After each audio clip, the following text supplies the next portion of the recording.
Gawa tayo ng trap ng daga. Masyado ng madaming daga dito sa amin kasi nasa tabi lang kami ng creek at saka bundok. DIY tayo mga lods.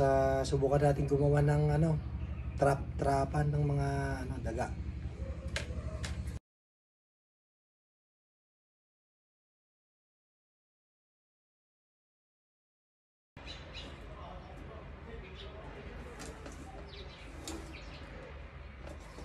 Finally natapos din mga lods. Subukan natin, pakita ko.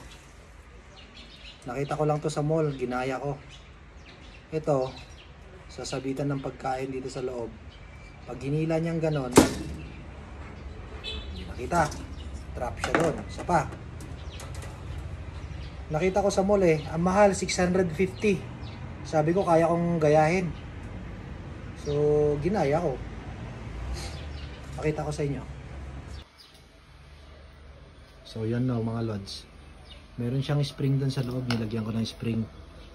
Yan ang panghila.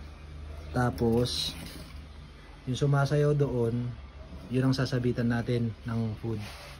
Halimbawa yun, no? Kung makikita nyo. Kunwari may pagkain to. Yung hook doon sa loob na yan, may, kita nyo ba? Lalagyan ng, sasabitan mo yan ng pagkain. Tapos, pag sinabitan mo yan ng pagkain at hinila niya saglit, hindi ko pa hihilain. Yan, hihilain ko na pababa mga lods. Yun!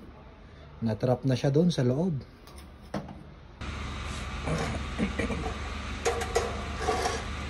Maglalagay na tayo ng kain mga lods. Tingnan natin kung makakahuli to.